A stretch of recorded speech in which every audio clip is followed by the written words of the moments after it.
Young tiger NTR హీరోగా నటిస్తున్న Devara movie నుంచి అయితే మూడవ పాట ఎప్పుడు రాబోతుందో క్లారిటీ ఇవ్వబోతున్నాను. ఇప్పటి వరకు రిలీజ్ అయిన 2 పాటలు చార్ట్ బస్టర్ అవ్వడంతో పాటు సినిమాపై అయితే పాజిటివ్ వైబ్రేషన్స్ క్రియేట్ చేశాయి. ఇక ఇప్పుడు దేవరా సినిమా నుంచి అయితే అదిరిపోయే స్టెప్పులతో అదిరిపోయే పాటతో ప్రేక్షకుల ముందుకు రాబోతున్నారు మూవీ టీం. ఇంతకీ దేవరా సినిమాలోని థర్డ్ సింగిల్ ఎప్పుడు రాబోతుందో తెలుసుకుందాం. అంతకు ముందు దేవరా సినిమా నుంచి వచ్చిన 2 పాటల్లో మీకు ఇష్టమైన పాట ఏదో కామెంట్ రూపంలో తెలియజేయండి. ఎన్టీఆర్ నటిస్తున్న దేవరా మూవీ ప్రమోషన్స్ కి అయితే టైం వచ్చేసింది. ఇకపోతే దేవరా మూవీ సక్సెస్ పై అయితే మూవీ టీం కూడా చాలా కాన్ఫిడెంట్ గానే ఉంది.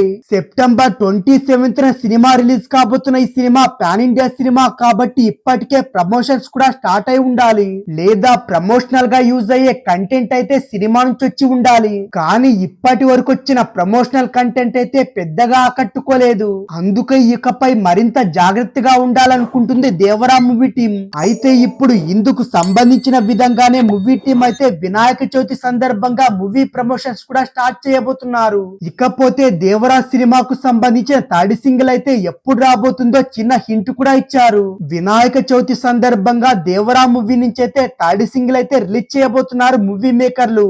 ఈ పాటలో అద్భుతమైన స్టెప్పులతో ఎన్టీఆర్ అదరగొట్టబోతున్నారు టాక్ వినిపిస్తుంది. ఇకపోతే దేవరా మూవీ నుంచి అయితే థర్డ్ సింగిల్ అయితే రామజోగయ్య శాస్త్రి గారు లిరిక్స్ అందించారట. అంతేకాకుండా ఆయన ఈ పాటకు సంబంధించిన ఒక పోస్ట్ కూడా చేశారు. ఈ పాటలో ఎన్టీఆర్ స్టెప్పులు అయితే ఒక రేంజ్ లో ఉన్నాయని చెబుతూనే ఈ పాటనైతే రిలీజ్ టైం గురించి కూడా హింట్ ఇచ్చారు. అయితే వినాయక చవితి సందర్భంగా మూడో పాటను విడుదల చేసి ఆ వెంటనే ఈ సినిమా ట్రైలర్ కూడా రిలీజ్ చేస్తారట. మనందరి అంచనాలకైతే అందకుండా ట్రైలర్ ఉంటుందని కూడా ఇన్సైడ్ టాక్ వచ్చింది. దేవరా మూవీ ట్రైలర్ ఇస్తే దేవరా రేంజ్ ఏంటో ఒక అంచనాకైతే రావచ్చు. మొత్తంగా దేవరా మూవీలోని మూడో పాటతో అయితే ఫ్యాన్స్ కి అయితే పూనకాలు తెప్పించడం ఖాయమట. అదేదో లిరికల్ సాంగ్ లో కూడా ఓ మంచి స్టెప్పులు ఉండేలా చూసుకుంటే ప్రమోషన్స్ కూడా బాగా యూజ్ అవుతుందేమో కదా.